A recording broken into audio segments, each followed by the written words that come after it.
Which board was it? So I was like, I would have seen it, you know, if it was been I wish that I had like some kind of great explanation or like ways to get it going, but being often like it's a year and like what happens with my son. Welcome everyone.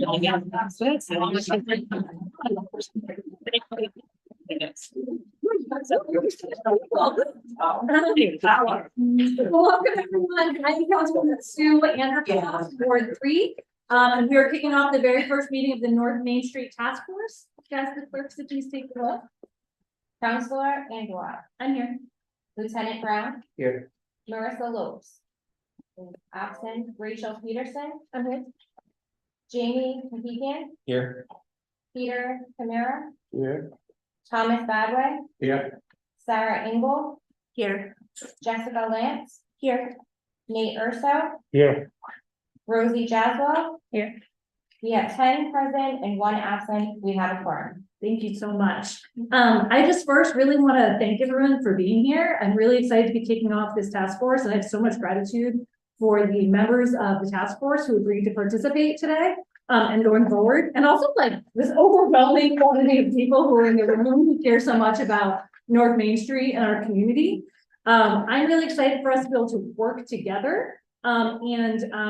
This really has 2 main focuses, which I think I've talked with all the members of the task force about, but just say publicly. One is we already have this amazing, and members of the task force have a copy of this now, but it's also linked on the website, so not everyone has to print this out. But the North Main Street Corridor Study, which was co-led by the city's planning department, and Jeff Lance is going to talk about it later, as well as former Councilwoman LaFortune, thinking about what the future of North Main Street could be.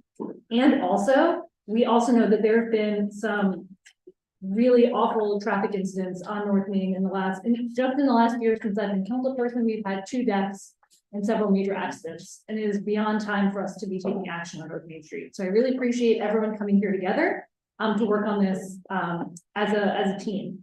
And it's important for us to be doing this as a team because we all know North Main Street's really complicated, you guys. It's run by RIDOT. It is a RIDOT road. The street lights though are run by the city. RIPTA also is on North Main, which is the most popular transit line, the R line. Parks has a big park right along the side. National Parks, our only national park, is like right over on North Main as well, on the Roger Williams National Memorial. And then Parks also owns the little median strip where all the trees are. So it's really complicated. We have an array of different businesses, and we have different business owners, we have residents, we have folks using the street for a variety of purposes. It is incredibly complicated, and that's why it's so important and why I'm so grateful for all of us coming together to work on this, because we really do need everyone who's here around the table and in this room. So just to walk you through the agenda, we're going to start with, we just did the welcome, so check, and introductions of task force members. This is an introductory meeting. We're going to do some overviews, and then subsequent meetings we'll be digging in on some next steps. But really want to start with introductions around the room, and by running the table, there's just too many to go around the whole room. I'm really sorry, guys. And then we're going to do some organizational business where we elect a chairperson and a vice chairperson. Jess is going to give us a high-level review of the North Main Street revitalization study or the corridor study. And we're going to talk about some things that are already been happening on North Main and get a few recommendations as well in that conversation from some folks around the table, and plenty of time for public comment at the end. So why don't we start with going around the table, and if you could just say your name, clearly enunciate where you work, like who you're representing here on this task force, what interest you might be representing, and why you're interested in being part of the work on North Main. So I'll just start on my right. Thomas Badway. I represent Dean Collision, Richmond Motors. My law office is on North Main Street. Car wash is on North Main Street, Speedy. And I just acquired the former Benny's location of service. So yeah, safety issues. So much homeless in the area is just, it's out of control. My personal friend, I grew up at Edward English, he passed away last night, he got hit. I'm Rochambeau and North Main Street in New Year's Eve. So, yeah. I'm Jamie Cahagian. I live within a few hundred feet of North Main Street. You can see it out my kitchen window. I'm here representing Providence Streets Coalition. I come at this as a bike commuter and a pedestrian commuter when it's icy out, and somebody who cares a lot about making our roads safer.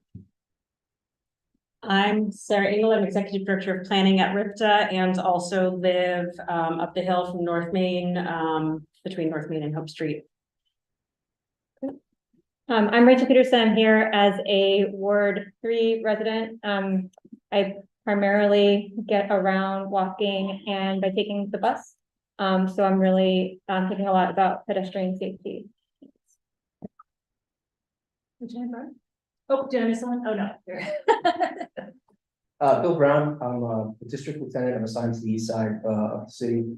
I'm here, I don't know, I guess to try to offer what the police department can and has been doing behind the scenes to try to help improve this problem. I'm Peter Kammerer. I own the sandwich hut located at 1253 North Main Street. And my family has owned the business since 1963. We've cared about North Main Street for a long time. And probably since about 2008-ish, I've been involved with the SNA as well as other business owners on the street in efforts to make North Main Street not only more pedestrian friendly, but more of a neighborhood main street. Hi, everyone. My name is Rosie Jaswal. I live off of North Main Street as well, kind of where Benefit Street meets up with North Main Street at its north end. I'm also a representative of the Green and Complete Streets Advisory Council here in Providence. And I'm also a transportation engineer and care deeply about sustainable transportation and safety for all users. Yeah, my name is Nate Urso. I manage the traffic engineering department for the city. I also live in Ward 3, not too far from North Main Street. Also, a lot of my concerns are general traffic, but specifically just safety for all road users along North Main Street.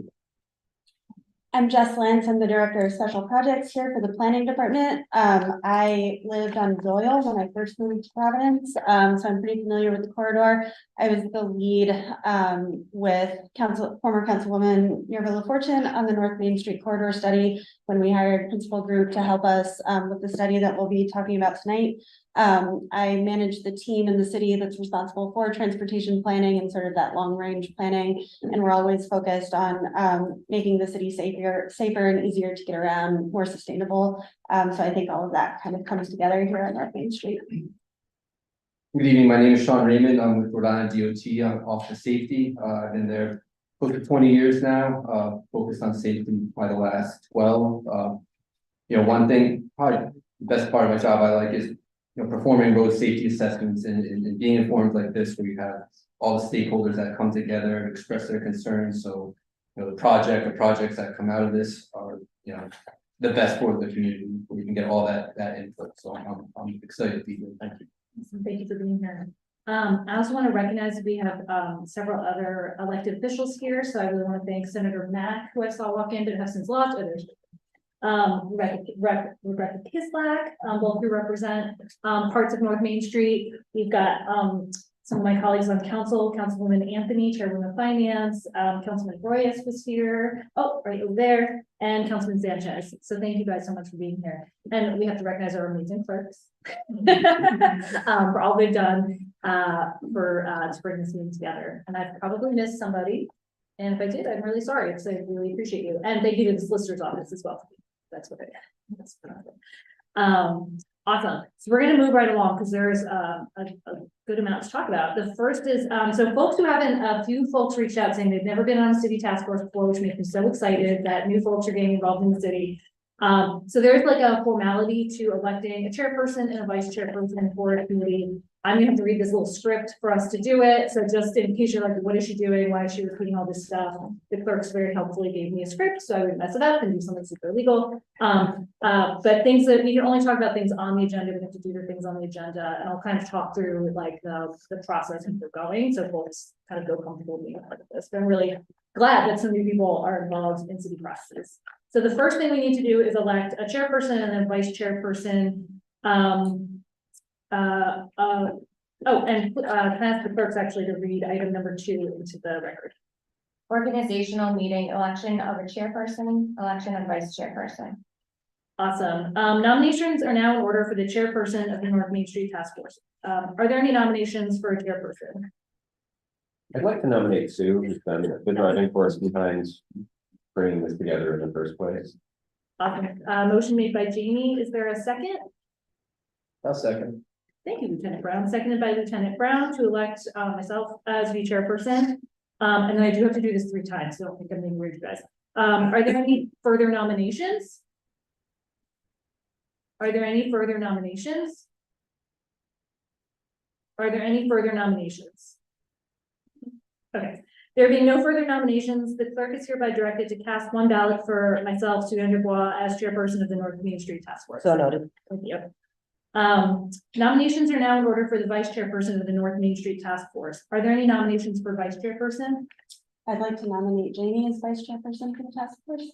Motion made by Jess. I would like to second that motion. So seconded by myself. Can I not do that? Can someone else second? I'll second. Excellent. Seconded by Rachel. Are there any further nominations? Are there any further nominations? Are there any further nominations? Awesome, thank you. There being no further nominations, the clerk is hereby directed to cast 1 ballot for Jamie as vice chairperson of the North Main Street Task Force. So noted. Thank you. Thank you. Awesome. Can the clerks please read item 3 into the record? High level review of North Main Street revitalization study. Jessica Lance, Director of Special Projects, Department of Planning and Development. Awesome, thank you, Jess. So Jess is going to give us a high-level review of the study. And then afterward, we're gonna have some conversation about it, as well as hear a few updates about some of the things that are already being done to implement this, the study. And then have just a conversation about some next steps. But Jess, thank you for helping us. Yeah, center on this. Yes, sure. So I think probably many of you in the room were involved in this process that we started with the former Councilwoman Fortune back in 2021, 2022, working with principal group, doing a lot of stakeholder consultation throughout the corridor, and really trying to start envisioning what North Main Street could look like. So I'm just going to give a short overview. Sorry if some of you have seen this before, but I think it'll just help sort of set the ground for what we're talking about going forward. And it is posted on the city's portal, so if you want to look at it later or for folks online, it is posted. Members of the task force, you have a printed copy. Okay, so some of the slides are being weird. Sorry about that. So through this process, we looked at the entire North Main Street corridor from Roger Williams Memorial Park all the way up to the city line. So this is, and we looked at about half a mile outside of the corridor to see sort of what the land uses are around there, other community assets that we have, and things that we can build on. So North Main Street today, we do currently, the planning department back in 2014 implemented a transit oriented development overlay district in the hopes of trying to encourage development on this corridor. For various reasons, we have not seen the development there that we would have hoped from that in the past 10 years. So this study sort of helped us figure out what some of the issues there are. Land values are high, labor is expensive, it's expensive to develop. There are a lot of pretty small lots, a lot of private owners, so it's difficult, you know, from the government side to force development to happen if the market's just not there. I think we're pretty all aware that the R line runs through this corridor. This is RIPTA's highest capacity, highest frequency line, connecting many different communities throughout the state, particularly through North Main Street. But it's lacking, the corridor is lacking that development that gives people reasons to stroll and be on North Main Street. It feels incredibly unsafe, regardless of what mode of transportation you're using. There are a lot of crashes there with cars, pedestrians, bicyclists. As the councilwoman noted, we've had several fatal tragedies up there over the last year. Traffic is very fast, there are not very many safe crossings, and there's more emphasis on highway access there that parallels 95. Again, there are a few large parcels for development, which makes it difficult to encourage more development on the corridor. And then sort of that question, the balance question of what comes first, do we do the public right of way infrastructure improvements and then development comes, or does development come and then public right of way improvements? So, you know, there's that balance there that we have to try and. This map is probably difficult to see. It's just an overview of the land use along the corridor. So the reds, pinks, darker purples, that's our commercial corridors. There's obviously, you know, residential outside of the commercial corridors. We have North Barrow, Ground, and Randall Park as the main open space in the neighborhood. And then up here, sort of on the northern portion, is that transit oriented development overlay. This is the map showing the RIPTA stops, the R-line stops. So we know that this is a corridor that is well served by transit, and how can we improve the experience for transit users on the corridor. Throughout the North Main Street study with principal groups sort of developed some concepts of areas that could be redeveloped. Again, that would, you know, take a lot of market forces and private developers interested in the corridor. But this was just an idea to show some areas that could be redeveloped for more housing, more commercial uses, more retail, more development to make it feel more like a neighborhood rather than just a highway. I'm sorry. No. That one says market conditions, and do you want to hand? Oh, yeah, you have it hand out. So, I think everybody can have the line, so some of the market conditions, thank you, Councilwoman, that we encountered through the study, land, labor, materials are very expensive. We've especially seen cost increases, the pandemic, making the need for rents to be pretty high in order for developers to see a return without some sort of investment, some sort of assistance to help with affordable housing. That makes housing development difficult there. The consultants did a pro forma where they saw that investing in smaller buildings with 1, 2, or 3, or 4 units could provide that return. But again, it's kind of difficult to get developers to do smaller development when, you know, larger developments are more profitable. We noticed a lot of opportunity for infill development along the corridor, especially through accessory dwelling units, and a lot of the parking that we see in the area is prime for development. Some of the anchor neighborhood centers that we discovered through the process in being out in the community, talking to people, places that people really enjoy about North Main Street include the Green Line Apothecary, Providence Bagel, Roger Williams Memorial, North Burial Ground, the Parlor, Sandwich Hut, Greg's, and some of the other more community-based things that attract people to the corridor. All right, so I'll just keep going. All right. The main themes that came out of the North Main Street corridor study included investing in neighborhood centers, creating a welcoming and hospitable environment for every road user, creating places for people to spend time, improving the public realm to support that public life on the street, improving accessibility and mobility for all through upgraded currently inadequate infrastructure, and prioritizing housing production to create homes for people at all income levels. And this is where I really wish the slide. Can we try and re-download the slide? I'm sorry? Oh, yeah, okay. Do you want me to try and re-download them off the portal? I have some copies, but I don't know if I have enough for everybody, but I can possibly have. Oh, thank you. I'm so sorry, guys. Yeah, totally worked when I sent it. Technology, yeah, it's great until it's That's what it's not. here. Are there enough slides, printed slides around that people can sort of Bringing a look at? few around so folks can share. Maybe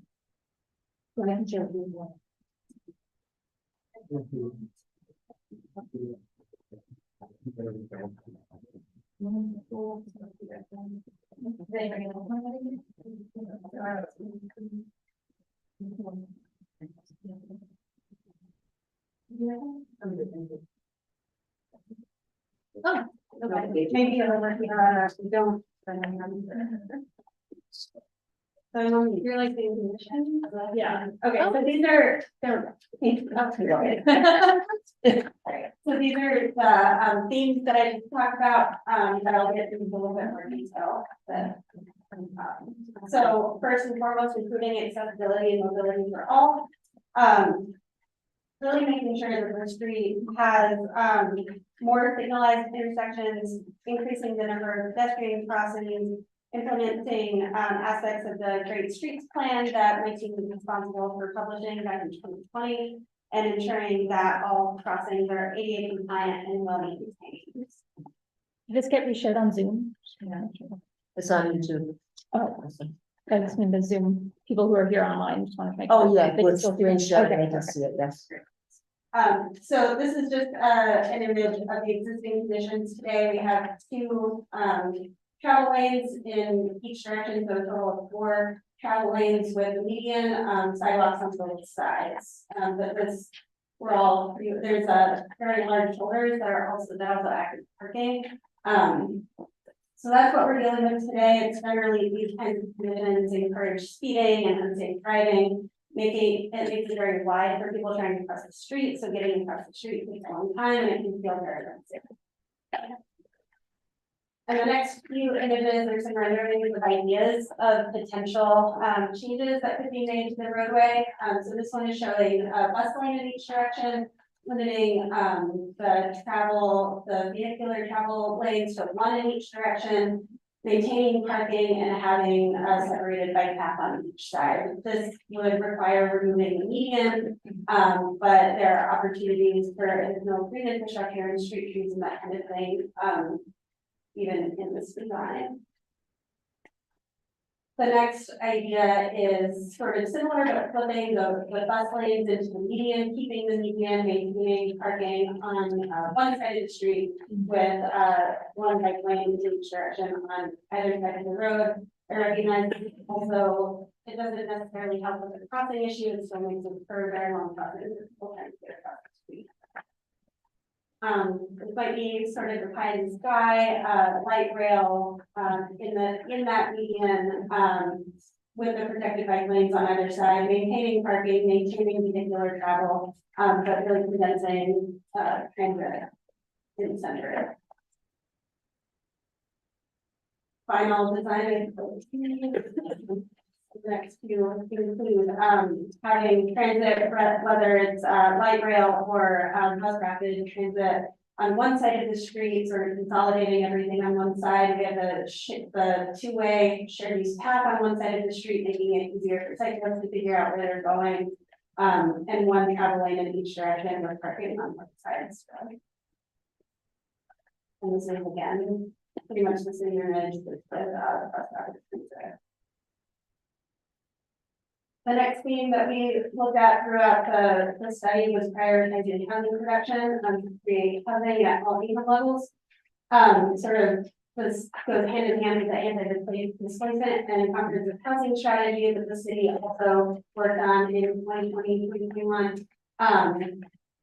That study noted that Providence needs at least 850 price appropriate rental and ownership units each year over the next 10 years to meet the needs of residents making less than 100% of area median income. I think that's a pretty large number that we're still working with in Providence. Like, in order to meet the needs for housing to bring prices down that are affordable for residents, we would be needing to build 850 housing units per year over the next 10 years.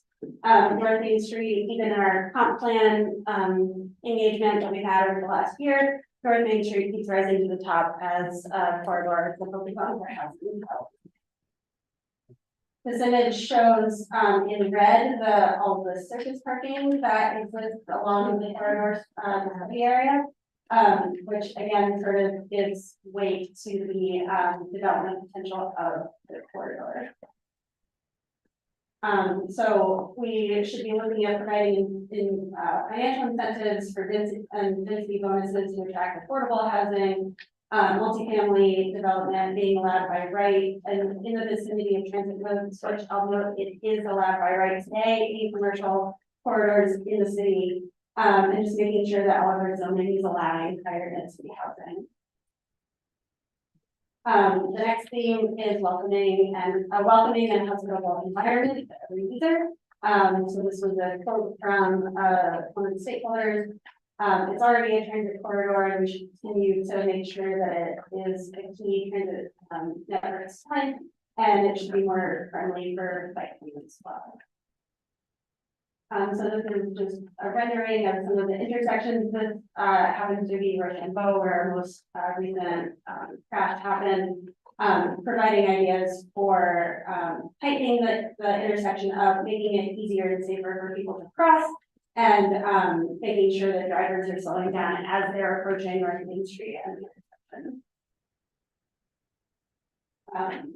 Next theme is investing in neighborhood centers, so really making this more of a neighborhood corridor that attracts people and invites them to stay and hang out. Some of the most notable nodes that we have in the corridor right now include Roger Williams National Memorial, the University Heights and Whole Foods development. This is Randall Street or Randall Park at North Burial Ground, and just a few other nodes.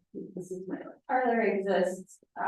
So the study was showing that these are the nodes that we should be focusing on. Again, another rendering. This is Barter Leonard Way. Again, a large crossing, unsafe for pedestrians and on bikes. And so, you know, if we have better transit infrastructure and really just road dieting and taking up the intersections to make it safer. This is a quote from another stakeholder: people can rely less on cars if their housing is on a rapid bus line that takes them to places where all amenities are met, pharmacy, grocery store, et cetera, which North Main Street has those. And then finally, creating places to spend time on the corridor to support Florida Park. This was one of my favorite renderings from the consulting team, going from quote unquote an auto sewer to a neighborhood Main Street. So really, you know, encouraging development along this corridor. Again, just a quick little rendering of some of the more vacant space, parking lots, that single story commercial development, how that could be more densely populated. Again, so some things that are coming up, we haven't, you know, just developed this plan and then it's sitting on shelf. We are doing other things. There is a project in the Rhode Island State Transportation Improvement Program, which is managed by RIDOT. It's $3 million that was originally for repaving and restriping of North Main Street from Rochambeau to the city town line. RIDOT agreed to allow the city to extend the corridor further down to Doyle Avenue, I believe, and to allow some of the funding to go towards design and engineering for some improvements that we can see on a faster timeline. And then RIPTA received a RAISE grant for US DOT to study the high capacity transit line, how to improve transit on the R line. It's not just in Providence that the study would happen, but a big portion of it would be on North Main Street, as it is, you know, a very large corridor. So identifying preferred transit modes, is it light rail, is it bus rapid transit? What can we do quickly, more cheaply to improve transit? What are the preferred routes? And then establishing a public participation process with stakeholders in this room. And Sarah, I don't know if you want to talk a little bit more about that, but if not, that's okay right now. We can just leave it there. I guess I'll just say I sincerely hope that we will be kicking the study off this winter, spring. Cross your fingers. It's been RAISE grants it's a slow moving grant program. It's like a big ship that's slow to turn. But I think we're getting close to kicking it off, so hopefully, we'll be hearing more soon. And that wraps up my presentation, so now we can open it up to. Yeah. Thank you so much. And before we go to questions and build conversation, I'd also love as like a next step to invite Lieutenant Brown. You had a really great update at my last community meeting about some of the work that the police have been doing to improve safety in our community. Would you mind sharing that? Yeah, sure. So, back in the, basically the first couple of days in November, the police department unveiled a different initiative, right? That last academy had just basically not only graduated, but they finished their field study, field training. So they were available for our students for other purposes. So, we're doing some directed patrol. You may or may not have noticed, we're trying to get people out there at various times. Generally, Monday through Saturday. I haven't really been doing anything on Sundays. But the primary focus on traffic enforcement. We had those speed trailers out there. We got some data off of that. We've tried to look at scheduling it based on the data that we got off of that. And we've had some success. We're doing, 40 to 50 tickets a week so far. I'm trying to get that up a little bit more, but, the other portion of what that North Main Street initiative, and Mr. Bagley mentioned that, was trying to work on a little bit of some of the complaints we've had regarding the homeless population there. So the state bought that facility right around that timeline and Randall Street. Pawtucket also has a shelter and a food kitchen just over the line that I didn't know about until this fall. It's been operating for a while, so it's been a challenge, but I utilize those officers to do outreach. There's several small homeless encampments, mostly all on state property, but we're doing site visits, we're checking up on people, so that's kind of part of what we're doing. You're not going to see a direct, solution right away. It's going to take a while. It's been a problem for many, many decades, clearly, but we're starting to work on it, and we are focused, specific attention on that problem. Thank you, Lieutenant. And thank you for increasing enforcement and the work that you guys are doing up there.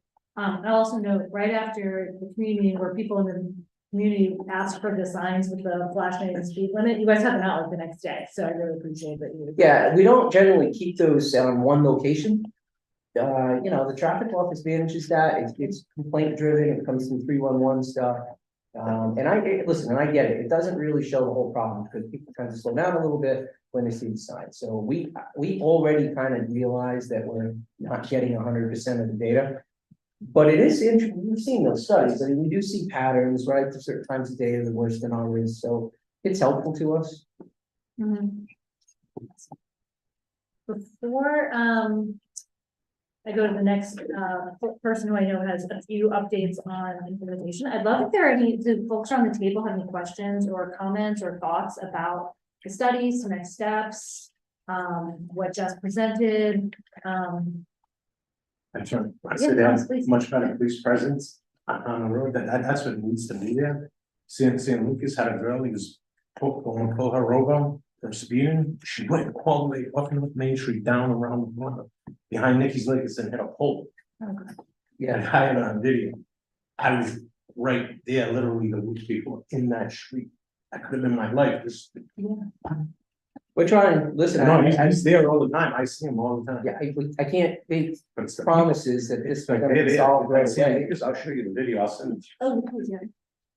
The girl literally for a speeding ticket. Yeah. Hit pole. Other thoughts or comments on just the presentation? Or the North Main Street study, which everyone has a copy of, if you haven't read it, it's excellent. These are all great ideas, but we have to do something with the people. Yeah.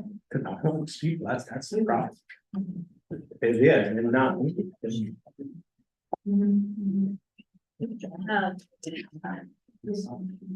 Okay, not seeing any initial questions or comments. I wanted to share one quick update myself, and then I know that there are some folks from the Providence Streets Coalition had some updates on some request next steps as well, so I was going to turn it to them. But one quick update that I know a number of folks have requested is there have been a number of lights on North Main Street out for quite some time.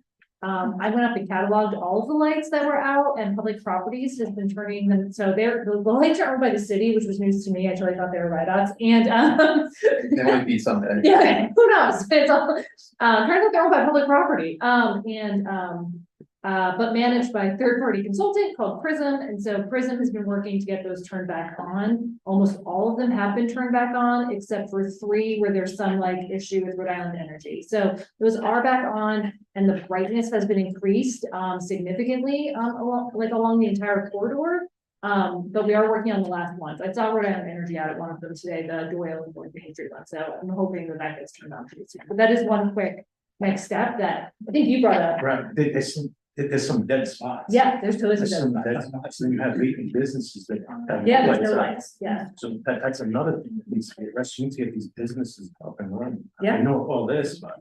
Yeah, and that gets me to, I know that, the Streets Coalition, oh, wait, before we go there. I just had a question, as part of the study, was there, data collection done, like the existing traffic volumes and, parking utilization or anything We like didn't that? go that. Okay. No. That would be kind of like that. That would be a next step.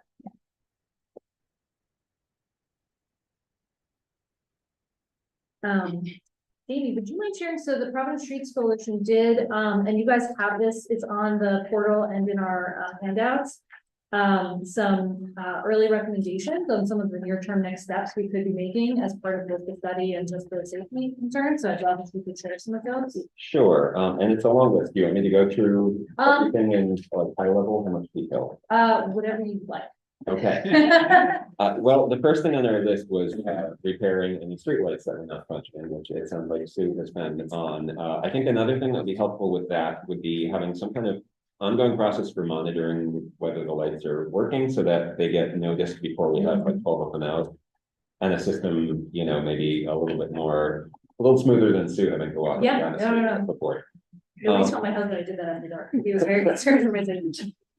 On the topic of streetlights, we've also been looking at the effectiveness of streetlights over the signaled intersections, and particularly the crosswalks. A lot of the crosswalks don't have a streetlight positioned over them or close enough to them to actually cast light directly on the crosswalk.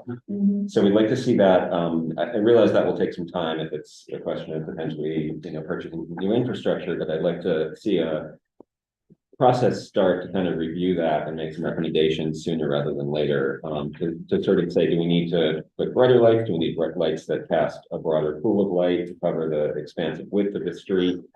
Do we need to reposition existing lights? And so if the lights are city owned, I guess that's more of a city thing than a RIDAP thing, which it also needs to make. Also, we'd like to ask for an on-street review of all the pedestrian signals to ensure that they're currently functioning. And as with the street lights, some sort of process for monitoring over time to make sure they're still functioning. I know I personally, in the last couple of months, have reported 2 non-functioning pedestrian signals. I haven't checked all of them. There may be more. So some sort of review of that to make sure that currently the infrastructure in place is actually working would be helpful. And just seeing that multiple people with 3311 had signed the Rochambeau at North Main Street intersection before New Year's Eve. So Okay, thank you. I think Only Streets was out the other day too, Okay. last time I was out there, like the button gets like jammed, so you like can't push it anymore. okay. Yeah, so if we have some maintenance issues like that, you know, if they're simple things like sticking buttons, it seems like maybe systematically going through and addressing those. Yeah, and a lot of those are probably, you know, state owned, so we have, you know, a good customer service department. And it's on our website, the number you can call or email, and they log everything in, and they can send that right to our maintenance forces to fix any broken signals. Yeah, as soon as anyone finds them, let us know. If they get out there really quickly. Great. I mean, it'd be great if we didn't have to press a button to get the pedestrian call, but we can toss those. Well, the next thing on our list is actually exclusive pedestrian phasing at all of the signal intersections paired with no turn on red signage. And for people who in the room who don't know, exclusive pedestrian phasing as opposed to concurrent phasing, which is the current setup, would be when the pedestrians have a walk signal, it's in all directions and traffic is stopped in all directions. So you're not sharing your turn crossing with turning vehicle traffic. And, you know, Rosie, we can talk about whether that should be with or without a button. I think our recommendation is because some of the intersections do actually see at many times a day a low pedestrian volume, that it would be push button actuated so that we don't create unnecessary traffic backups when pedestrians aren't trying to cross. But those are details that, you know, I'm open to hearing all perspectives on. And also prioritizing the pedestrian, if it is push button actuated, prioritizing the pedestrian phase so that pedestrian isn't waiting, doesn't push the button enough to wait for the light to turn 3 times for the full cycle to come around, kind of give the pedestrian the next turn, which I think is something that we also talked about last month, right? So that I understand that's possible. And initiating a process now to develop a restriping plan, which it sounds like from Jeff's presentation, there's already motions in that direction. So that's Right, so we're just waiting on the STIP amendment from RIDOT and the agreement, which, Councilwoman, that'll be coming to council for approval, when RIDOT gets that to me. And then from there, it would go through the GCSE process. Alex would bring that to GCSE. okay. And will this body also have an opportunity to give input into what exactly, what the plan is and what the restriping will include? I think that would be a good use of I think this we can committee just talk time. about that, yeah. Great. It's great to hear that some of these things are already underway. All right, so another issue is we have some intersections where shoulders are being used as slip lanes for right turns, and I'll give Rochambeau as an example. So northbound traffic coming up to the stoplight at Rochambeau, if the light is red, people turning right tend to just pull over to the shoulder and make that right turn, often without stopping. We'd like to see, in the long term, some proper infrastructure kind of blocking off that mode of passage, but in the short term, some sort of temporary physical barriers to prevent that, because that presents quite a hazard for pedestrians. We have a 0.7 mile stretch from 3rd Street to Branch Ave, with the only pedestrian crossing being at Rochambeau. That seems like a really long stretch. I understand from Rosie this question this afternoon, sorry, leaning on you a lot in this, that there are standards for maximum distance between pedestrian crossings. I think you had said like 300 feet, something like that. So we would like to see some pedestrian crossings added mid-block. That would require temporary speed humps or some traffic calming measures to slow down vehicle traffic, because, and this is to my unscientific observation, that appears to be one of the fastest stretches for vehicle travel because it's such a long uninterrupted stretch. So I think, if we're going to have crosswalks, we need to slow down the traffic there. We'd also like to see speed humps at locations with the 5 highest rates of pedestrian crashes along the corridor. And this would be, our recommendations are based on the city's high injury network and Providence Streets Coalition's crash map data portal. So we've identified North Main Street at Doyle, the sort of North Main Street, Randall, Doyle, offshoot, North Main at Rochambeau, North Main at Smithfield, and North Main at 10th Street. And then finally, ensuring that existing stoplight cameras, of which I know we have a couple, have been updated to match any recent or any new, if we make changes, no turn on red regulations, so that we're catching those violations as well. In addition to that, we've been thinking about data that would be good to have going into this process to make sure that we're able to make informed decisions around infrastructure changes. Speed data, I think is really important. So we know the sections where speeding is the biggest problem. So if RIDOT and or the city have any speed studies or any traffic studies looking at traffic volumes, pedestrian, cyclist volumes, any data like that we have, we would request that that be made available to this body. My understanding from some informal inquiries is that the city's data are limited on speed. We're wondering if we can leverage police traffic stop data for like locations where traffic stops have been made, time of day, and speed if it's a speeding violation, and if not a speeding violation, just kind of what other violations are occurring. Right. So we can kind of identify. I know that's a little bit, it's not the most scientific measure of how fast people are going. Well, so the problem with that, I don't think it's a bad thing. I'm sure we can get the data. We haven't really focused on a lot of enforcement up until like really just beginning of November, frankly. So I don't know if you look at a period of time before that, I don't really know how good the data is going to be. It's going to be really wildly inconsistent. If you want my honest opinion. Yeah. And I'll tell you this, Sure. that there's another problem sometimes when I put people out there to do a radar spot, right? And from back in the day, there isn't always a good spot to sit.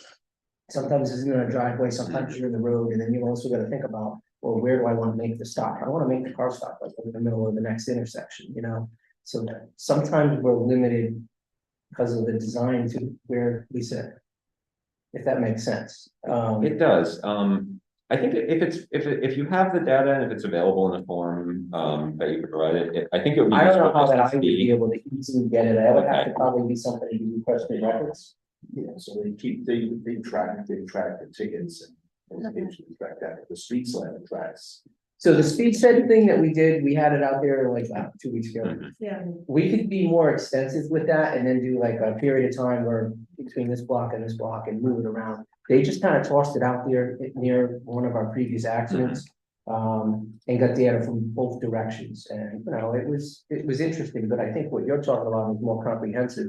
You'd go in one week, you'd look at, you know, 4 or 5 block section and then move it up. Well, and I guess my thinking was if we had some historical data, there'd be some kind of randomness to the distribution of where people are stopped, and we might be able to say, well, if there were 5 stops on this block, these are the speeds that were being recorded. Just because, you know, I don't know, I walk down the street and it feels to me like people are going 50 miles an hour, but So I don't have a radar on it. I'll tell you that 35, most you know. of the stops that we've done tickets on, I mean, the offices generally aren't gonna stop somebody in town or and write them up.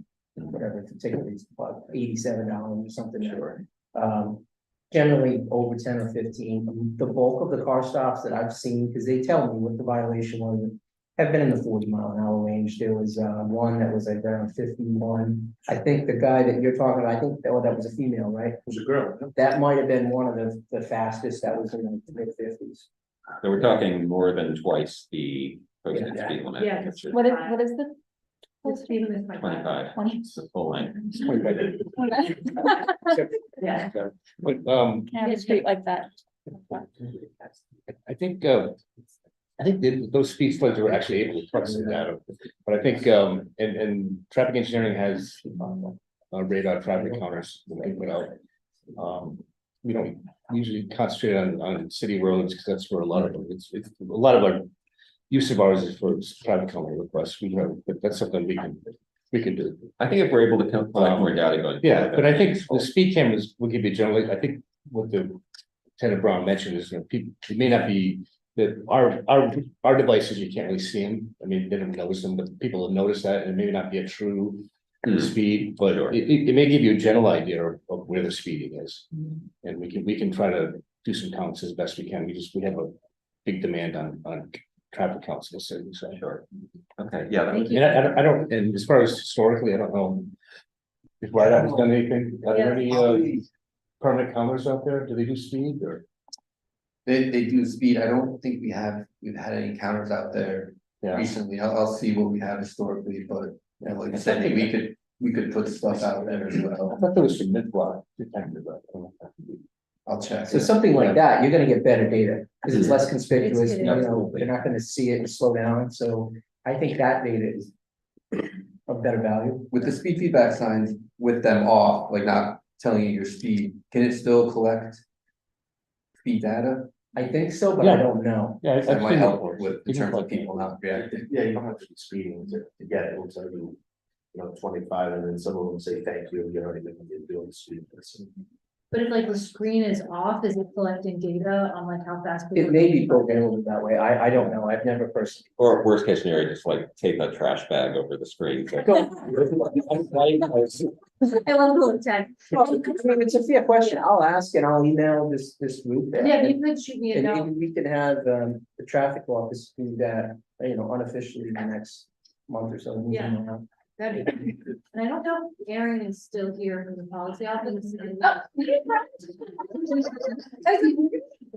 So Aaron and I are gonna follow up after this. Aaron's our senior director of policy, and I didn't recognize you at the beginning, and I apologize because you're behind me, and I didn't probably sure there, and I said, he's probably on the Zoom. We can follow up with some data requests, and figure some of that out. I have one final thing that's kind of related to this, and might simplify this process. I know, I've heard that there are, like, data sets based on cell phone data on vehicle speed and whatever other data you can gather from, location, on a phone in a moving car. Does RIDOT or does the city have access to any of those data sets, and is that something that we could use as a simpler way to Yeah, kind of? There is that technology, and And there's a lot of companies that came to me with that. They haven't really proved to me that it's extremely accurate. It gives you kind of a relative idea. In other words, there's more speeding here than here. But, it hasn't really exhausted study by me, but what I've heard, they haven't really proven to me that it's extremely accurate. But it may give you some relative ideas with this high speeding here versus here. But the exact speed may not be accurate. Right. Extremely accurate, so. Yeah, But there is technology there.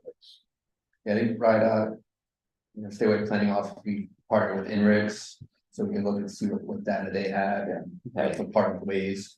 So, yeah, I think the other, if we have access to that, like another use that might be really useful, and this is a little bit more long-term, if we're thinking of maybe kind of a road guide approach and shifting traffic to the highway. If we could determine, like how far are people traveling down North Main? Are they getting off at Smithfield and going all the way downtown? Is that traffic we can move to 95? So I think that might be a powerful tool, not just for the speed, but as we go forward. So that'd be great if. right, finding out where people are coming from and where Yeah, they're going, while they're Yeah. traveling all right, great. That's my list of priorities. Awesome, thank you, Dana. Does anyone have any questions or comments for Dana? No, I'm kidding. I actually had a question for Jeff that I forgot to ask, and I don't know if others are still holding questions for that, but can you talk a little bit about what a transit-oriented development overlay district is and like what it's supposed to do? Because it sounds like it didn't necessarily do what we had hoped. Yeah. What were some of the, how is it supposed to? So transit overlay development districts are supposed to give incentives for denser housing while providing, if the developer is providing transit-based amenities. That's generally what a TOD is. Why it didn't work, not exactly sure. And I don't know all of the details in the existing zoning code around that. That's a little bit deeper than I've gone in that, but through the comp plan update that we're doing, we're sort of looking at that. So Bob's team is working on that, and we can coordinate to figure out sort of what some of the tweaks are that could potentially get developers to do more in that way. But yeah, that's what it's supposed to do. Again, a lot of different market forces happening on North Main Street that, we just haven't seen that developers taking advantage of that. Right, I was gonna say, it's not Main Street's a commercial street, when you start that transit over. Like there's businesses that are just not going anywhere, Firestone's not going anywhere, Power isn't going anywhere. Benny's, and I just purchased, isn't going anywhere. It's a good to go, instead of being empty. Utilize it, but Yeah. then you have next door, it's a vending company. Yeah. They're not going anywhere, then you have the vacant lot. Right. That vacant lots, my family's been on North Main Street since '73, that was Ethan Allen before that. It's been vacant 10 years. Yeah. Right. So a lot of the development before the 2014 zoning ordinance was adopted was, the single story commercial car oriented development. But now it restricted the C2 zone. You put a big restriction on it, so there's a lot of things that people won't go and put on there. I know we have a vision for residential, but maybe it's really not a residential What street. kinds of things are you saying that were restricted? It's not, it's a C2 zone with that overlay, Okay. so the only things that you can go and construct, from my understanding of it, is retail on the first floor, residential on the second. There's no more drive-through, which you have by right in C2. There's no more automotive restricted unless it's grandfathered in. Right. But that's what that street is. I've been there my whole life. Yeah. The sandwich has been there forever. We had lunch from there, we had almost every other day. That's what we're trying to change though too, right?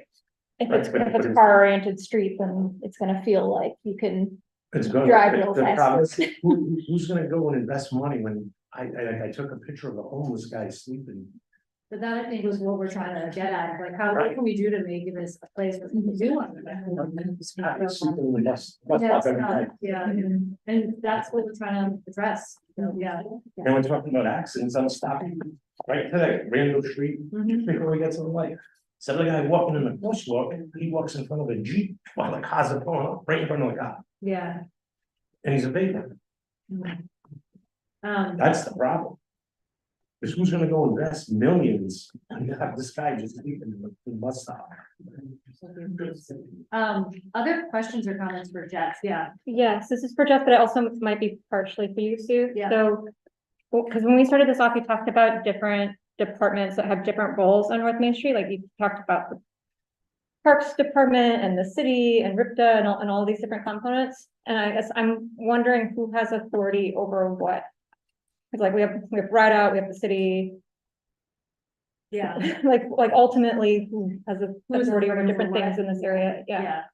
And that's where it's gotten a little confusing and why it's so good everyone's here. I don't know if you want to take that or if you want me to. Take that. I can start off. I mean, you know, I think in the past, it's been, you know, the city giving Ride Out as the owner of the roadway, so sort of deferring to Ride Out. I think some things that we've seen in the most recent transportation improvement program is, you know, the city becomes a subrecipient of funds to do something on a street. We're coordinating directly with Ride Out.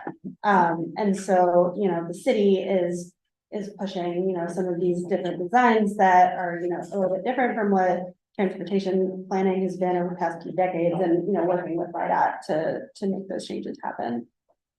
And then some of the, oh, go ahead. Nate. The other thing, I mean, actually, Ride Out maintains from Doyle or Randall North, and the city maintains on North Main South. They maintain all the signals along North Main Street. Yeah.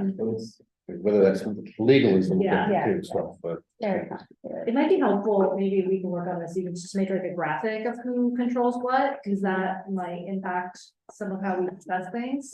Because, yeah, even like most of the roadway is Ride Out, but then there's like a little piece that is owned by the city, and like having that Even clearly spelled. Even sidewalks that are maintained by the city. Yeah, so the sidewalks are maintained by the city, whether or not there's trash receptacles is a city Yeah. DPW issue. So, The median strip is maintained by city parks, but the lights, the lights make it So- right, not the, yeah, Illuminating. the street lights, that's public property. So there's a lot of different, so maybe if we could put a little graphic or something to illustrate that, that could be helpful. So in terms of like the scope of this body, is it more to just try and generate ideas and make sure that those get reflected in some of the other initiatives that are going on, or is there an opportunity to maybe move things forward?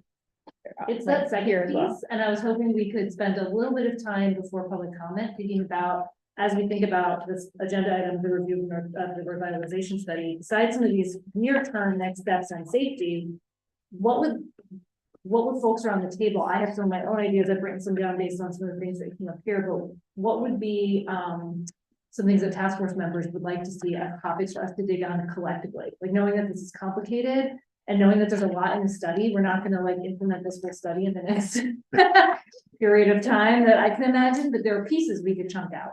You know, there are areas that we could really focus on. So are there things that are of particular interest here in this room that would really make you, that would take advantage of us all being here and would get you excited? Two of the things I thought of for our next conversations, not necessarily the exact next ones, but future, are the RIP to Raise grant and hearing kind of an update on where that's at and where it's going, how we can be helpful.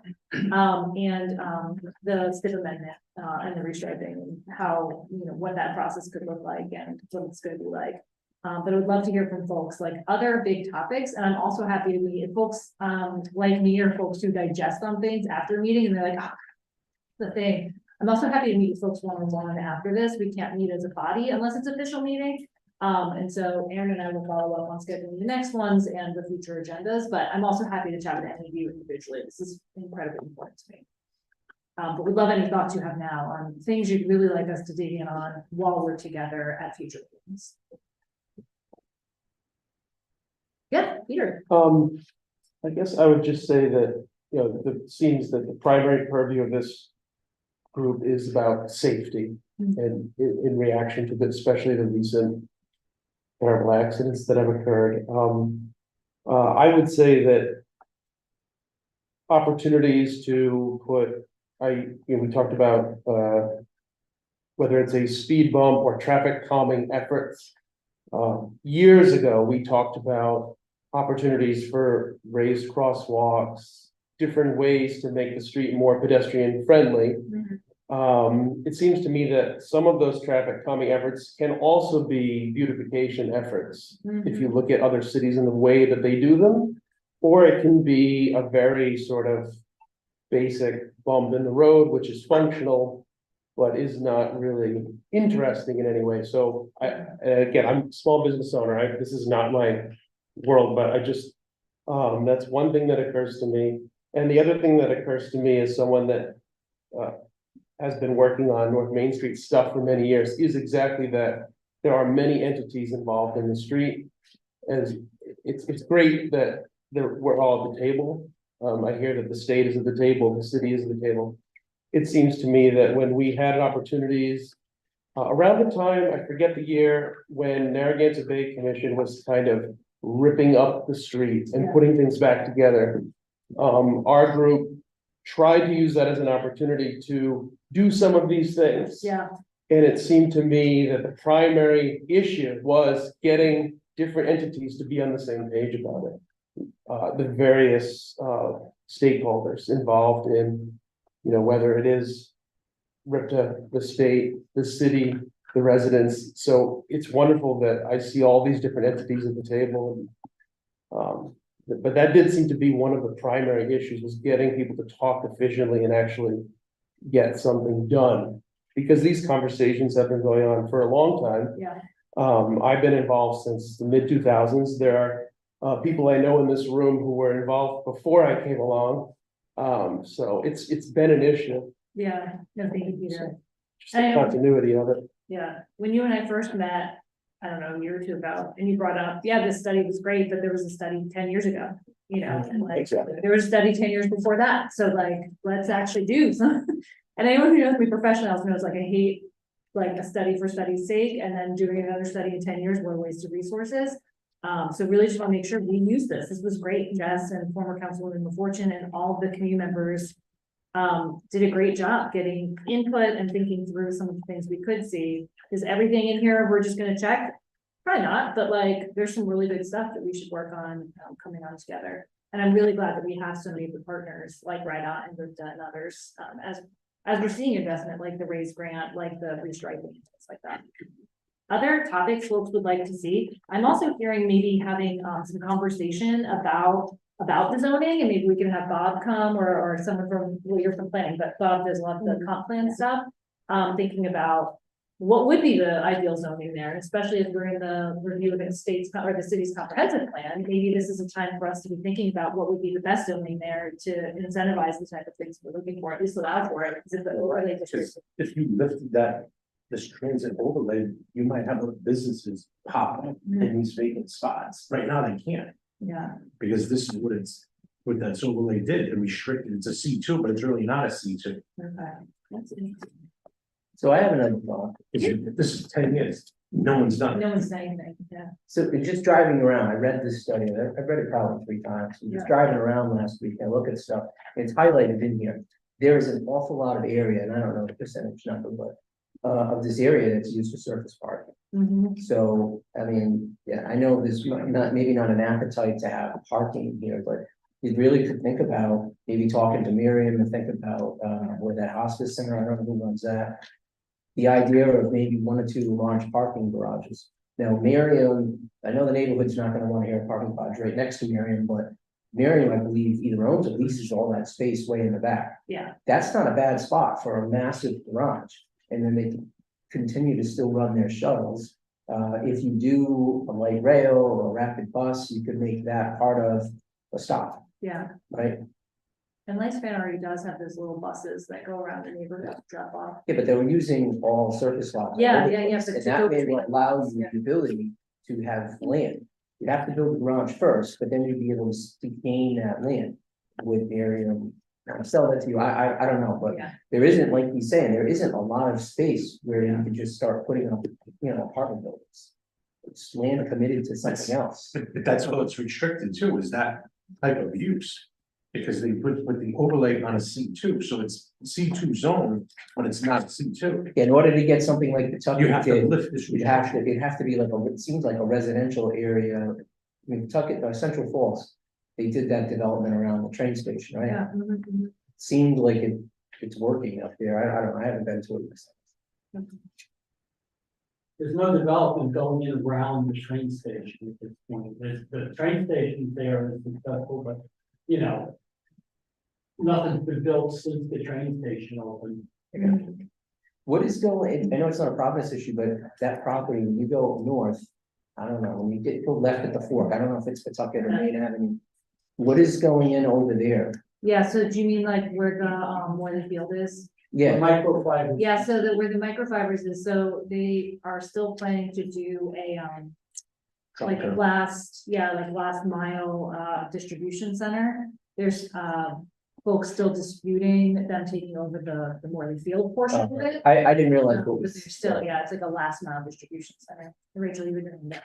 Yeah, I mean, it was two thoughts on the priorities question. So one of them was that, that's kind of why I was asking about who has authority over what. And so, you know, like, I think Rosie and Peter responding, both saying things about, you know, like what is the scope of this committee? And then also these conversations, you know, have happened forever. I think part of what I think our priority should be is whatever area we actually can make a difference in. So that's why I think all those questions are really important to kind of guide us to what we actually can get done here. But then on the other hand, in terms of specific priorities, I know it's on all of our mind and we've said it a few times, but I think, you know, the pedestrian safety is an immediate crisis right now. So, you know, I both have this like, well, what are our priorities? And I'm like, well, whatever we can do to help. But then the other one is this pedestrian safety, like right now, we are all still, or not all of us, but many of us are still walking through these intersections every day without much improvement. You know, so, you know, I'm walking through intersections where people have been killed every day. And I know many others are too. And so that's just kind of like that's immediate, and whatever we can do to work on that as soon as we can, so we're not seeing more of these crashes. In the next few months even. Yeah, that was gonna kind of be my suggested focus area is the intersections, because from a safety perspective, that is where kind of the hotbed of the issue is, and there's a lot of kind of small changes that could be made either through the signal timing or phasing, or, you know, striping out tighter turning radii, or just a lot can be done with paint and flex posts at intersections, as well as, you know, adjusting the signal timings. And I walk through a few of those intersections every day and, you know, retime them in my head, because there's just so many like easy ways that it's just very clearly timed for vehicles and vehicles only. Well, but on the signals even, it's like, you know, if changing the signal timing might help, then sure, we should try it. But like on Doyle and North Main, for example, they did extend the light there, and we're still having collisions. So it's like, I don't, you know, so maybe that helps, or maybe it's not enough. I don't know, you know, because it's like, we do have more time to get across. It's noticeable. Yet we still had another death recently. So it seems like we need more than that too. But again, like, what can we even do, you know? So there are some.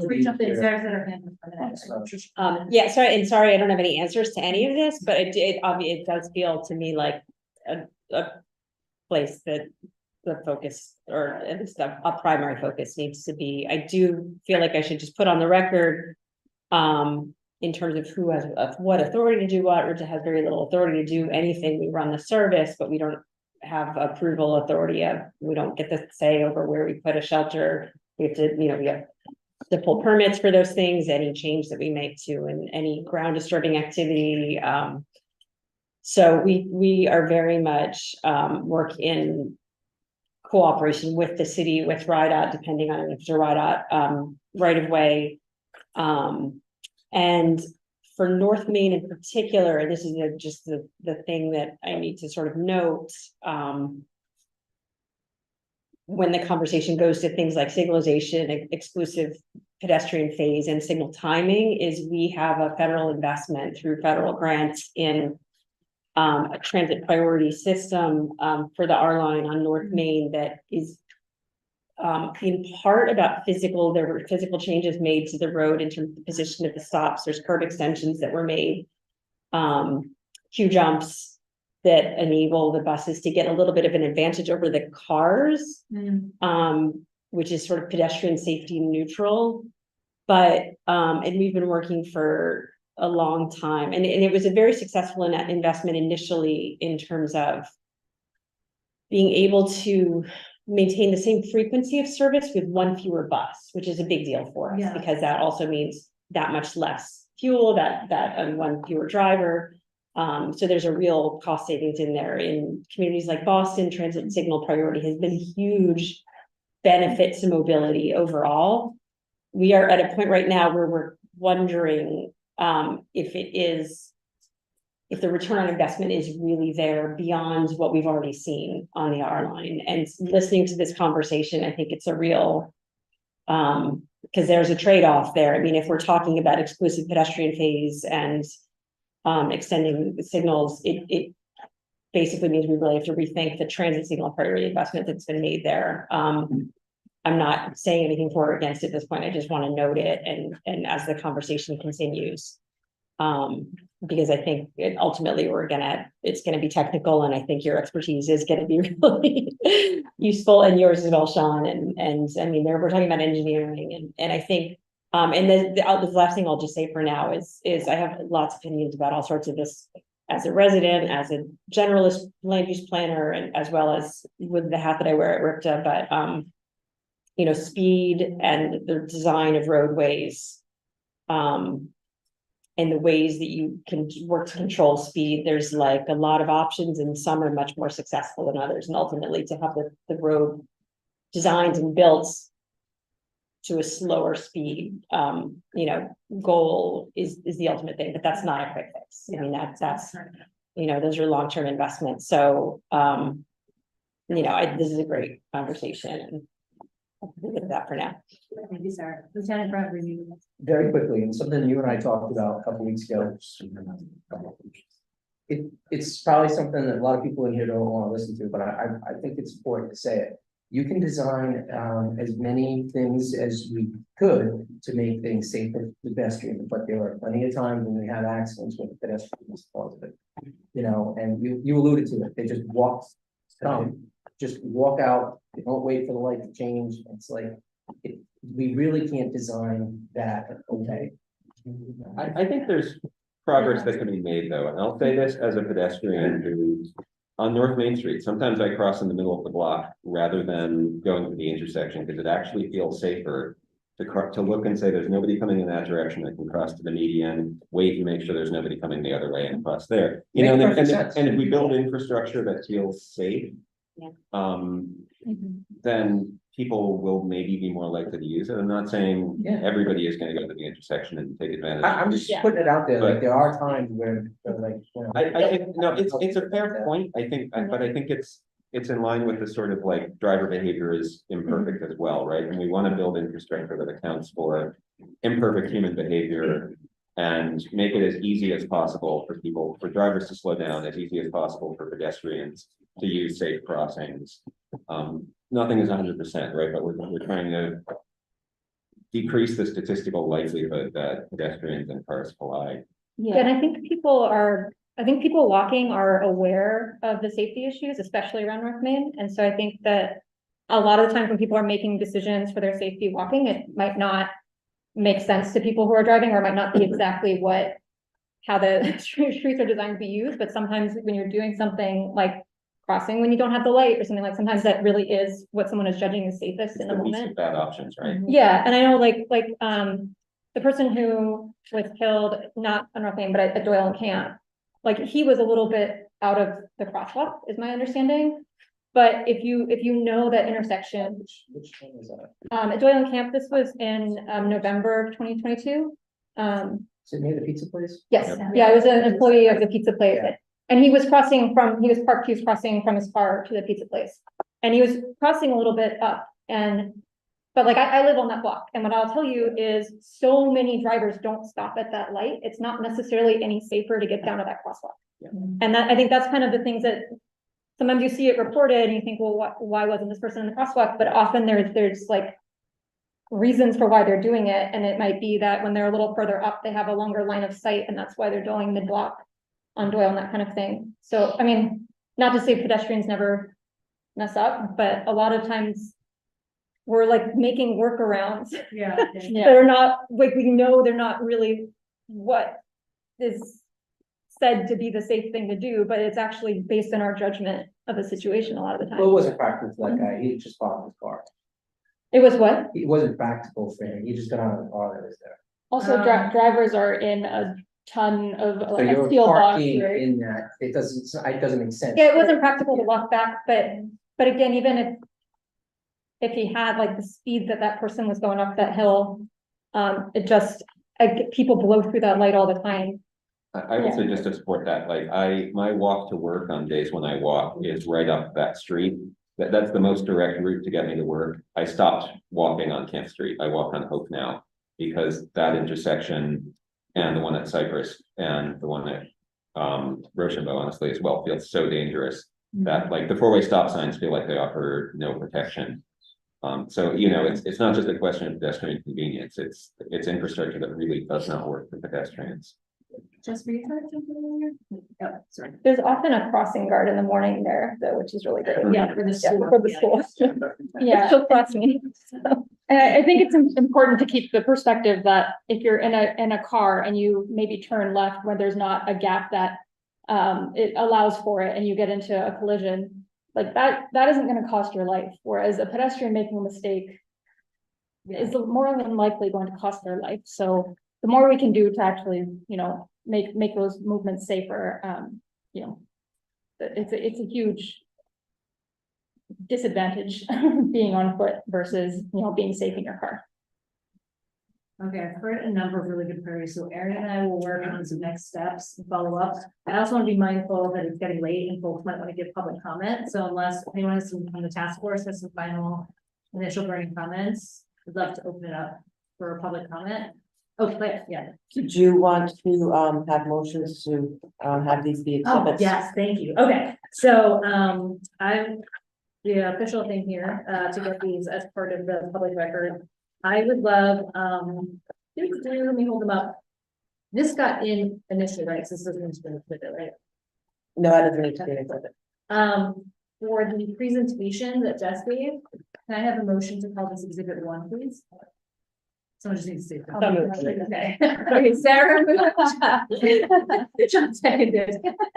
And then the recommendations that Jamie gave, including and thank you to Claire for printing out. There was a link in there for the high injury network, so she also gave that to all of us so that we could just read through it. If someone can make a motion for this to be exhibit 2. Tom, any made the motion, anyone else? Thank you, Lieutenant Brown. Oh, wait, I didn't do a vote on the last one. All in favor? Any opposed? Thank you, Claire. That at the official things. And those were the only exhibitors, right, Claire? Did you want to make this an exhibit? Yeah, that was 2. Oh, I thought this one was. They're together because it was the link on the page. Oh, okay, put them together, got it. Is that okay?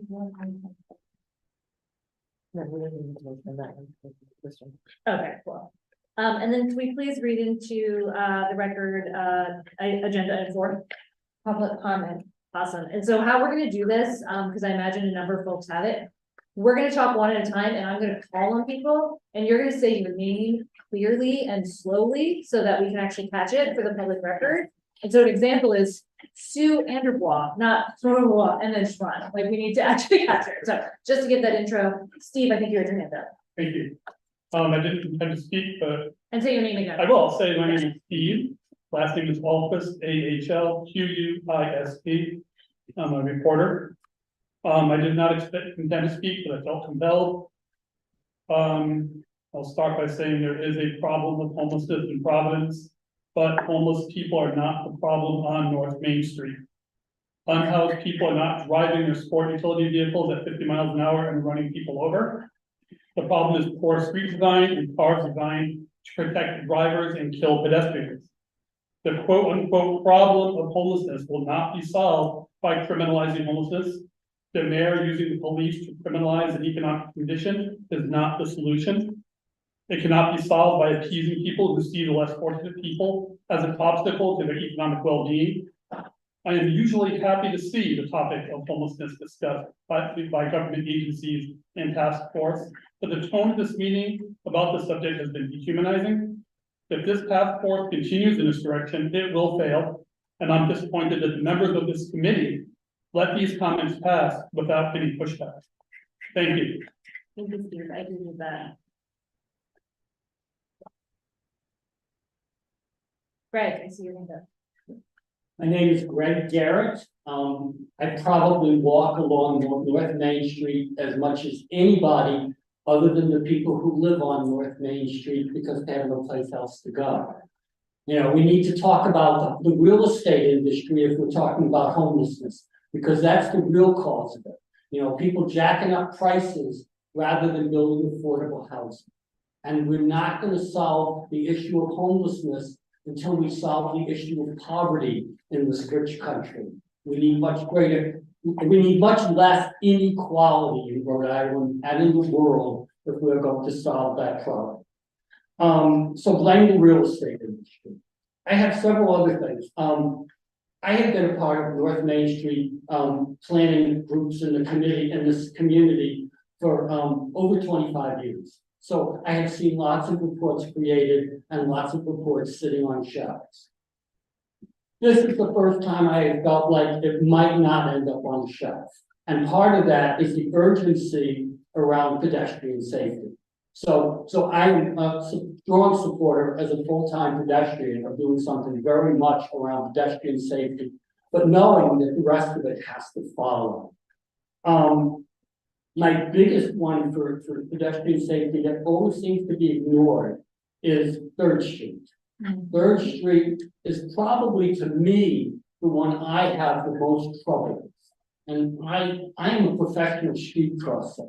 I grew up jaywalking to Grand Concourse and Boulevard in New York City at 6 years old. I know how to cross the street, and I still have a second gear. Even though I'm 70 years old, I still have a second gear. But that is the one. And the reason it's so dangerous is when you're crossing from east to west, the cars coming down the hill to make their left turn onto North Main Street, and there are only a few of them, but you can't see them. They are behind you.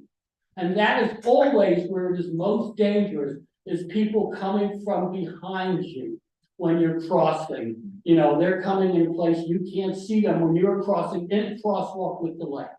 I will also say that there are many places in this city where it is much safer to not cross with the light, 3rd Street being one of them, and also in the middle of the block. North Main Street has many places that is much safer to cross in the middle of the block because your visibility is much better. So keep that in mind as we design. Yeah, we should design infrastructure. Another one, street lights, where you've got the push button. Cars don't have to push a button. Why should pedestrians? But the cars have pressure plates in the road. There's places where there's pressure plates, so when there's cars waiting, it's automatic. You could do that at every one of the places where you've got a push button. There should be something in the sidewalk, and it's not just for somebody walking through it, but for somebody who walks into it and stands there. That should be your signal. They shouldn't have to push a button, and that's a technology that we already have since it works for cars. So let's do that. I don't think the zoning is a real issue on North Main Street. What we really need is a lot of housing. And what we have is a lot of landlords sitting on land. The Ethan Allen spot that's now a vacant lot. I've lived in the neighborhood for 27 years and there's never been anything open there the whole time. The Ethan Allen building was deteriorating for 15 years before they tore it down. But they're sitting on that spot for 25 years. I mean, how pathetic do you get? There's several other landlords that own large stretches of that. And we should get rid of, they're not building, fine, confiscate it. Parking lots. The age of the automobile is dead. We are like, it's more of a dead man walking at this stage, and it's gonna have to go because the planet can't afford automobiles. You know, it's like, if you tried to have as many automobiles in the United States as we have in the United States per capita, in the whole world, there would be nothing but parking lots, you know, like Rhode Island. You know, it's like ridiculous. We do not need, you know, we need to start moving away from the automobile. And this is a good place to start. Let's see, one other, oh, I mean, you know, we've had a little discussion about what's safe and who's safe. My standing line is the drivers in Rhode Island and the pedestrians in Rhode Island are both totally incompetent. And to, one thing on what Greg just shared, so he mentioned the empty lots and the, parking lots. So there recently was a tax commission at the council that just released their recommendations. I was on that tax commission, and one of the primary recommendations was looking at amending the taxing for, vacant lots that have been vacant for a long time to make sure that they're being taxed at a rate commensurate with, redevelopment, and not what they currently are. You in the burnt colored shirt. Okay. My name is Brad Martin. In 2006, a man named James Grundy was killed by a car at the intersection of North Main and Randall Street. His car was driving backwards and hit him and dragged him for 200 feet.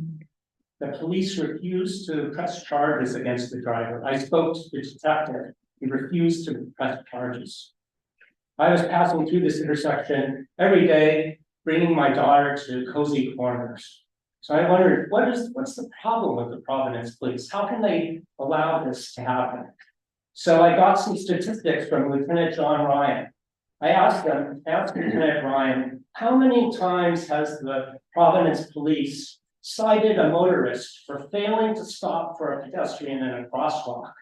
And the statistics that they returned were 3 times in 2015 out of 10,000 traffic stops. 3 times. In my job, I live in other cities occasionally.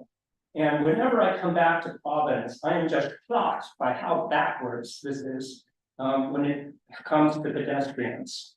At the intersection where James Grundy was killed, there is a curved ramp that goes from North Main on to Randall Street. It's like a freeway on-ramp.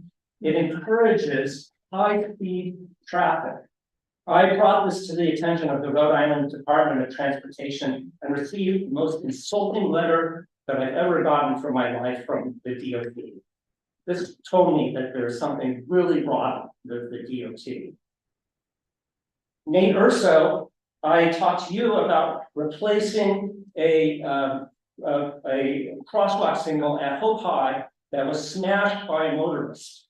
It required me to get Nerval to get you to do something about that. Something that a normal city would just do automatically at a high school, for God's sake. So don't let these people give you their agenda. Question them and make sure that something happens this time, because James Grundy's death should be meaningful and something needs to be done. Thank you. Thank you, Brad. Behind you. Oh, behind me. Let's go behind you. Hi, my name is Claudia Wack, W-A-C-K. I'm someone who, it sounds like many of you, I live up the hill from North Main. I've used the R line to commute to work when I was working up in Kentucky.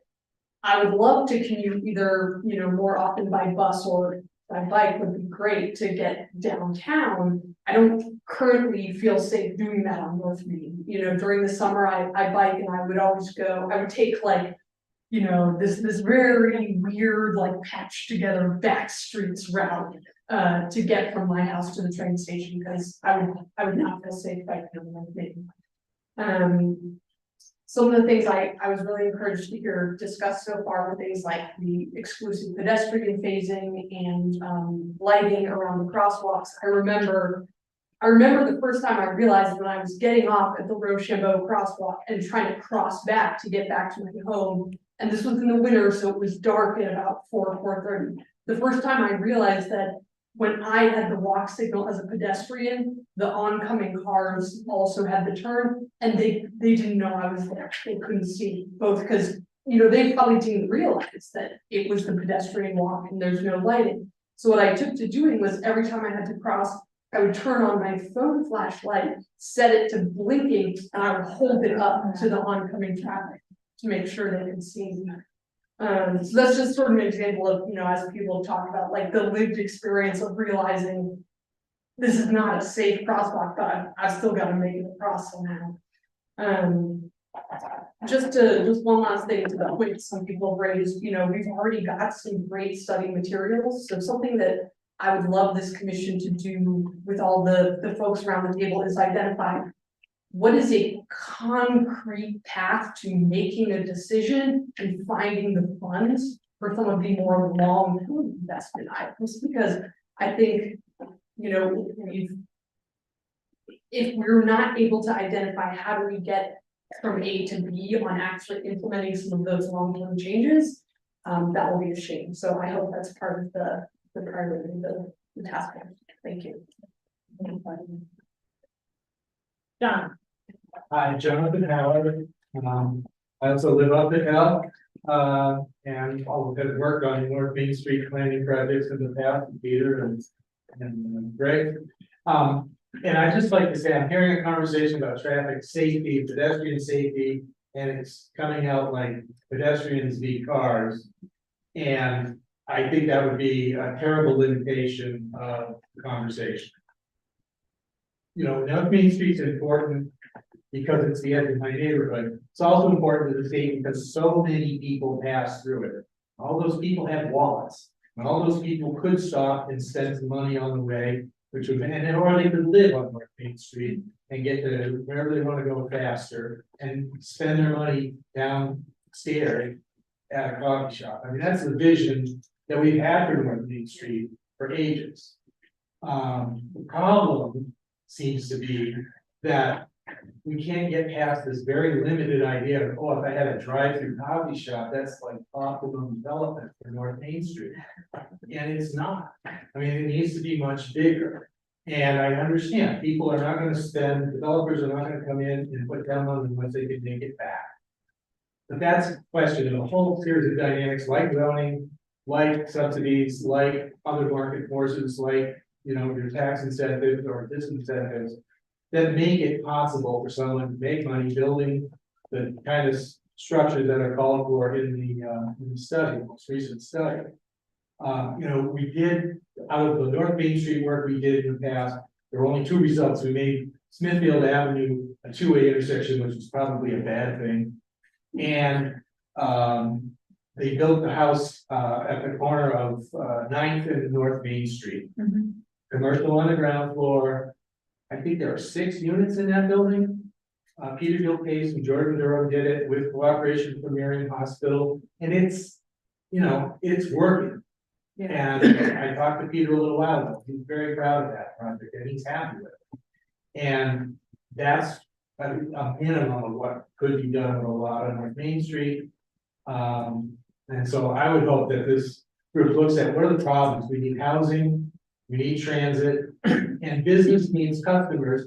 You can bring the customers on cars, only a limited number can stop. Or you can bring them in a bus, they could all get out. Yeah.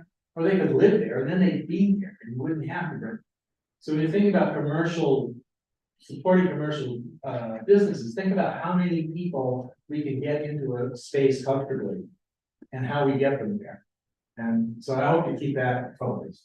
Thank you. Thank you, John. And I do think that those are so related, the pedestrian and car and the economic development, like you really can't, anyway, I really appreciate that comment. Liza, I see your hand up. Hi, everyone. I'm Liza with the Providence Streets Coalition. This is very encouraging. I was encouraged last spring when we had the James Walk on North Main. I'm encouraged now by how many people care about this.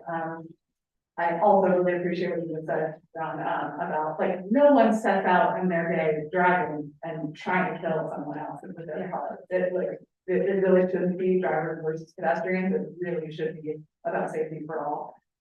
I would like us all to, at this moment, come back to the fact that this is a state-owned road. I am so incredibly grateful and happy that the intense experience on the Washington this past December, that no one was killed. And we saw the state of Rhode Island whip into action, immediate emergency action to repair the bridge, to preserve life, and get it operating again.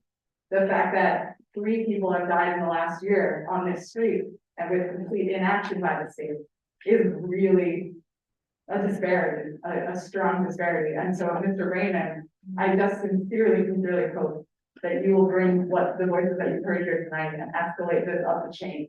Because we need action from the state. This is your road. These are the deaths that are happening here in Providence. So, thank you. Thank you, Liza. And look behind me as well. Oh, sorry. One more. Oh, hey. You're getting behind the camera. Sorry about that. It's Bradley Vanderstadt, and I want to implore everyone to do your part and make sure this plan that we get to the desk doesn't end up on the shelf. By reading it, please read the plan. We've been around it 3 times. Everyone can read the plan. The reason I say that is because I think it really nicely articulates a vision for the street that we can all kind of get on board with. Vision is, in my opinion, the most important part. We can talk about the piecemeal elements of adding a bump here or fixing a light here, but really important that we all kind of see what can be done. I like to imagine it or call it in my head like a commercial Blackstone Boulevard. Because Blackstone Boulevard is just a nice road that has a patch of green in the middle. It's not really that much different than North Main Street, but it's so pleasant that people drive across the city to go for a job there. And I see that this could be that too. So I please implore the committee to read the plan and to understand it. Thank you. Thanks, Bradley. Yes, important. Hi, my name is Leah Anderson, and I'm one of the owners of the parlor in Providence. So we definitely have a vested interest in maintaining street parking. We have a lot of people that come from around the state. There's some more people from the neighborhood deep down. But I think in terms of safety, when we're talking about redesigning the street in the bike lanes, we're adding a 3rd mode of transportation, and judging by driving around Providence and watching these bikers fly through stop signs, fly through lights, they don't stop. I mean, you look at other countries like that have these huge bike lanes, you have an opinion with.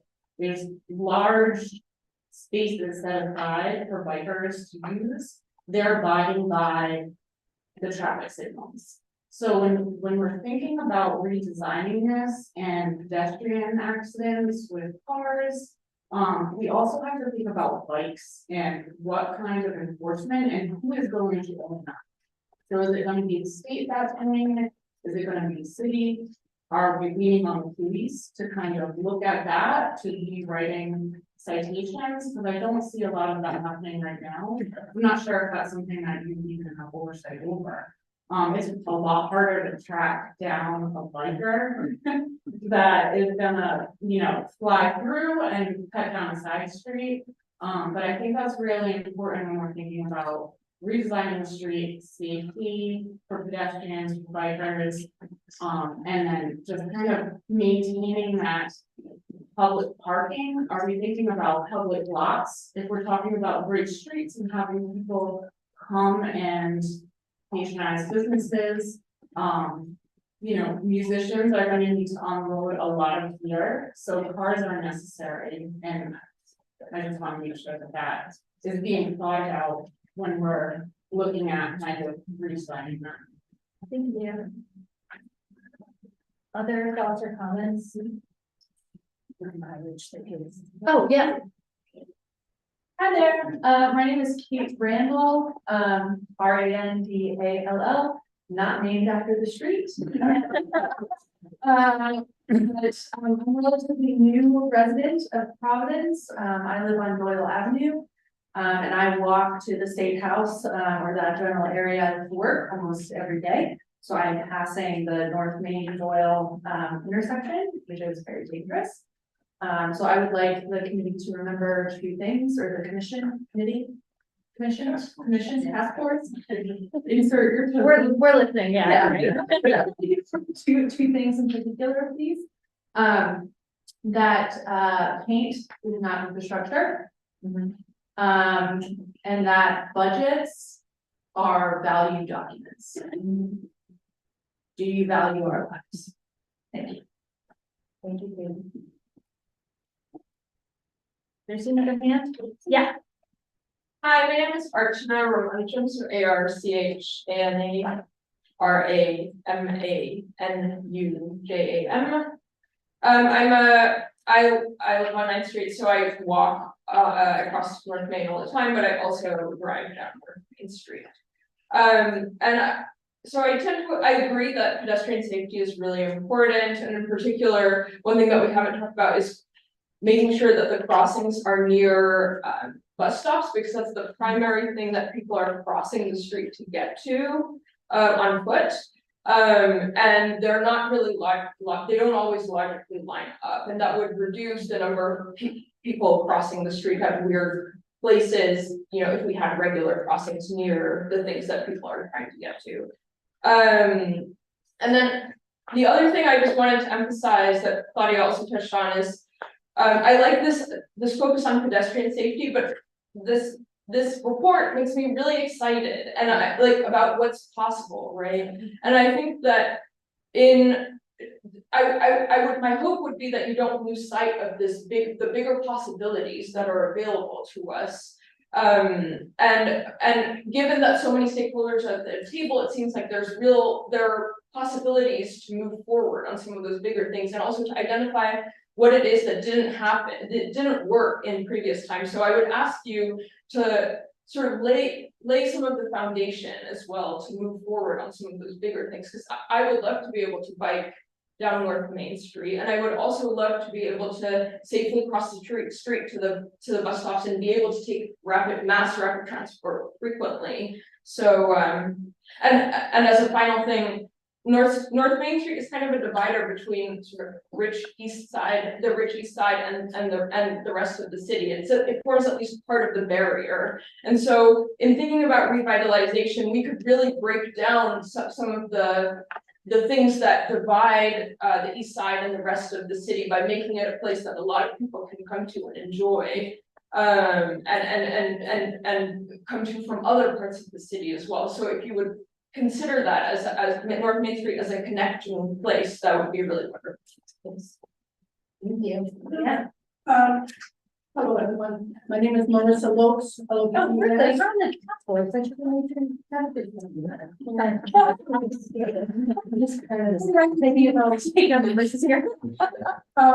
So one thing I wanted to bring to one thing I'd like the task force to do is to really zero in on what makes sense to do first.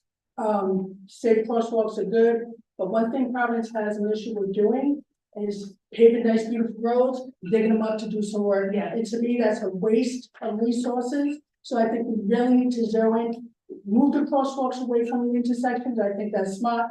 I lived here for, I'm not gonna say how long, but plenty of decades. And I think I've covered, yeah, I think I've crossed North Main Street maybe 4 times in my whole life. And I live right up the street. But I do see it as a safety issue because I see people trying to skirt across to get to the bus stop. So I think that's a great idea. Make the crosswalks where it's closer to the bus stops so that they can get to them. But if we could just make sure that we make sense with what we're doing. So put in speed bumps, but if we gotta dig up the road again and waste more tax dollars, let's make sure it makes sense. And next time, like. You snuck in and I totally like. Yeah. We have a packet for you. Yeah, I couldn't like perfect vision. I'm sorry about that. There's no problem. She need chairs there. Yeah, I know. Yeah. So my name is Gail Gifford, GAYLE. I've got a couple of things. One is, I think we can't underestimate moving forward the impact of that distribution center in Kentucky. While there was a traffic study, I don't buy anything that's in that study. They're going to be heading down North Main Street to Smithfield Avenue, which is already a problem area, and it's gonna be, whether it's, you know, tractor trailers or the minivans or whatever, that has to be accounted for. So we get the bad part of the distribution center, not that there's a good part, I think, of the giant distribution center anyway. So I think that has to be, part of the plan. Two, I was disappointed in the analysis in the report of why development hasn't happened on that street. It just doesn't feel right to me. There's development going up all over the city. There are cranes everywhere. There's new housing everywhere. There's even new housing right off of North Main Street. Yeah. So, you know, that analysis just really feels not good to me. I'm glad to hear that, you know, additional taxing on big costs, all of those things come in. But I do think that there's a need to parcel by parcel promote the, you know, analyze what's been happening there. Why is the Ethan Allen building vacant still? Yeah. You know, we know some of it was Miriam's in action. We knew they were trading Beecham Brown. I don't know who owns it now. Do we know who even owns it now? It's like a whole, it's like 128, it's like. a whole- Yeah, whatever, but you know, there needs to be sort of individual action on each piece of that block, and there need of the whole core. Yeah. And the city needs to get behind that. So where Dune Brothers was gonna go, which then turned into a big construction site, I mean, that does nothing to promote the vision. Yeah. And for that to be allowed to happen is pretty poor. Okay, my third and final thing.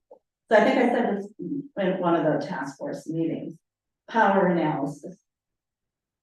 Rideout's gotta come clean about what in fact they're gonna let happen.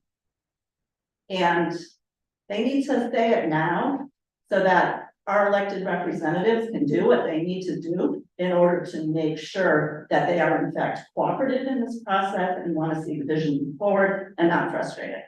Because they frustrated all the other plans. So that's my.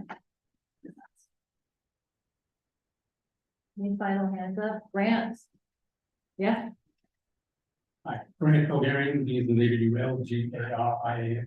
First of all, I want to commend you for having a public comments piece in its next meeting's agenda. You mentioned the task force on revenue and taxation. Went to most of those meetings and not at a single meeting, public comment entertained. And when they passed out the report at the city council meeting last week, they didn't have any for the public in the gallery. So I don't have a copy of that report. And I also don't have a copy of the report that Gail just talked about as far as the analysis of North Main Street. Well, I'd like to copy that also. Oh, that's that one? Yeah. That's the one I just looked at? yeah, you have it, yeah. I don't have it. Yeah, Okay. we can give it to you. Okay. Take it. I think I'm just gonna text the report too. I appreciate that. Just a little background update, North Main Street, had a concrete median, through its full length, forever, for as long as I was aware, as a kid growing up. But under previous person, Kevin Jackson, we got the North Main Street median landscape. So we got trees along North Main Street, from Shamble northward up there. And that was great. That was the first step. I am not a fan of bumps, humps, whatever you want to call them. Why? Because as an environmentalist, everybody's going to slow down and then everybody's going to accelerate again. That to me makes no sense at all whatsoever. What does make sense to me, oh, by the way, I apologize for not having gotten here on time. The bus was 20 minutes late. And when I got here, the door was locked. And I had to wait 10 minutes for the door, the guy to have to just stick his nose out of the office and I unlocked the door and I said, why is the door locked? It's a public meeting. I said, oh, we lock it after, 15, 20 minutes when the meeting starts, then we lock it. That doesn't make any sense. The door should be unlocked for as long as the meeting is progressing.